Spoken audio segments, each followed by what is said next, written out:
So, friends, we are in January 2025. So, first of all, Happy New Year to everyone. I hope कि आपका पिछला साल बहुत अच्छा गया हो और अगला साल 2025 उससे भी बेहतर जाए और आप अपने बिजनेस में तरक्की करते रहें, अपनी लाइफ में तरक्की करते रहें। दोस्तों, ये जो पीरियड है जनवरी फेब मार्च, ये हम लोग मैं पता नहीं बोलते हैं, हमारा जोहो का सीजन पीरियड है। बिकॉज हमको काफ़ी सारे असाइनमेंट्स ये पीरियड में आते हैं। द रीजन बीइंग कि April is our financial year start date. तो अगर बिजनेसेस को जोहो में मूव करना है तो this is the right time to start the preparation of moving, so that आपके पास थोड़े 2-3 महीने हैं अपनी टीम को ट्रेन करने के लिए और सारी चीज़ों को ऐसे सेटअप करने के लिए कि आप अप्रैल में अपना शुरू कर सके काम, डायरेक्टली लाइव जा सके जोहो के अंदर। प्रथमेश, इसके रिलेटेड मेरे कुछ सवाल है कि भाई when is the right time to migrate to Zoho Books. तो एक तो आंसर मेरे को पता है कि if you are starting the business then it is the best case scenario is कि आप शुरू ही जोहो बुक से करिए। लेकिन काफ़ी सारे बिजनेसेस ऐसे हैं जो ये काफ़ी सालों से चल रहे हैं और टैली में है या और कोई सॉफ्टवेयर में है, और अगर उनको जोहो में माइग्रेट करना है तो what is the right time और what are the first few steps जो उनको लेने चाहिए या देखने चाहिए। सबसे पहले जिगर यू शुड एड्रेस के is Zoho the right product for you.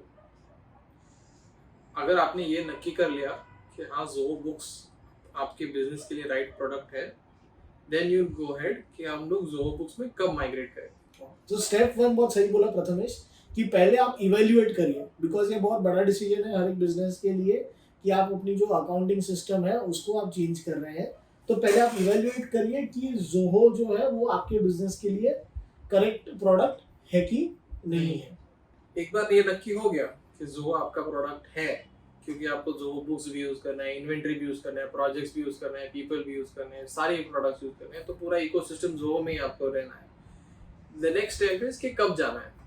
अब ये कब जाना है ये डिपेंड करता है कि आपके ट्रांजैक्शंस और आपका स्टार्टिंग डेट कब है आपके बिजनेस का। जैसे आपने बोला अगर अभी स्टार्ट किया है तो वो तो डे 1 से ही आप जोहो में चले जाइए और वहीं से आपका पूरा डे 1 से अकाउंटिंग हो जाएगा। अगर आपका लेगेसी डेटा है जो कोई भी पुराने सॉफ्टवेयर में हो सकता है, और कुछ काफ़ी सारे लोग हैं जिगर जो एक्सेल में भी रख रहे हैं अभी भी, तो जहाँ पे भी आपका डेटा है वहाँ से अगर आपको जोहो बुक्स में आना है तो year and according to us is the right time to move to Zoho period around the financial year end, जिसके 3 महीने पहले is the best time to move to Zoho books and worst scenario is 3 महीने बाद जून तक, अप्रैल में जून तक। तो इसमें मैंने एक चीज़ देखी है प्रथम, जो एक क्रिटिकल डिसीजन लेना होता है बिजनेस को कि क्या उनको अपने पहले के जितने भी ट्रांजेक्शन्स हैं, लीगेसी ट्रांजेक्शन्स जो शायद से टैली में हो, एक्सेल में हो, क्या उनको ट्रांजेक्शन टू ट्रांजेक्शन मूव करना है कि नहीं जोहो में। ये एक अप्रोच होता है जहाँ पे वो लोग बोलते हैं मेरे को हर एक ट्रांजेक्शन मूव करना है। दूसरा अप्रोच होता है कि ठीक है जो पुराना डेटा है जहाँ पे उसको वहाँ पे ही रखो और मेरे को अप्रैल से फ्रेश स्टार्ट करना है ओपनिंग बैलेंस में। तो ये अगर जो डिसीजन लेना है, what is the factor that someone should take care of and what are the pros and cons. So अगर आप ये नक्की कर लेते हो कि मेरा 10 साल पुराना बिजनेस है, 10 साल से मेरा एक कोई सॉफ्टवेयर में डेटा है, अब मुझे जोहो में जाना है, तो मेरे 10 साल का डेटा का क्या होगा। तो सबसे पहले आप ये देख लो कि वो जो 10 साल का डेटा है उसे लाइव रखने के लिए क्या आप कोई सब्सक्रिप्शन पे कर रहे हो, कोई कॉस्ट इनकर हो रहा है क्या, और उसके ऊपर आप डिसीजन लोगे कि 10 साल का डेटा माइग्रेट करना है या कितने साल का माइग्रेट करना है। सेकेंड ये भी है कि वेदर मेरा बिजनेस यूटिलिटी क्या है, yes. वो डेटा का, कि मेरे को क्या पुराने 10 साल का डेटा जोहो में लेके उसको कुछ एनालिसिस करना है, कुछ यूज करना है कि नहीं करना है। Exactly my next point is that only, क्योंकि इनकम टैक्स के हिसाब से आपको 7 साल रखना है तो पीछे का तो कोई मतलब है ही नहीं, अनलेस आपको एनालिसिस करना है, वो भी 10 साल का एनालिसिस करना है।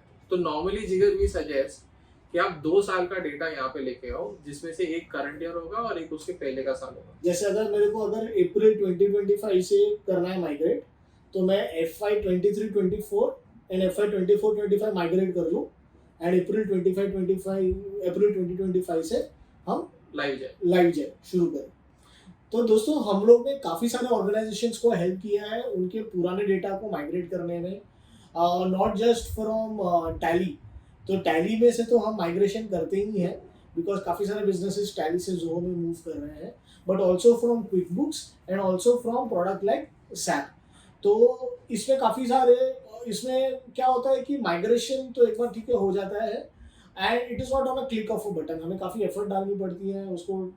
एक्सेल बेस्ड माइग्रेशन है and reconciliation is a lot of an effort, but we have managed to tackle all those challenges and take care of this aspect of it. But yes, ये बहुत एक critical decision है कि आपको सबसे पहले तो लेगेसी डेटा लेके आना है कि नहीं लेके आना है, और लेके आना है तो कितने साल का लेके आना है।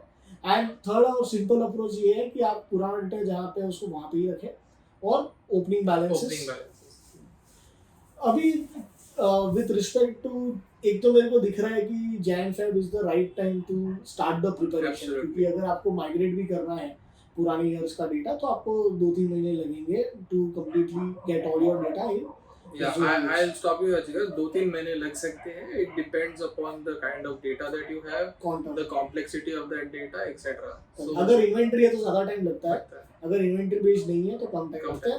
और दूसरा एक और है कि अगर टैली में जेवीज बहुत ज़्यादा है तो 1 सेकंड ज़्यादा टाइम लगता है।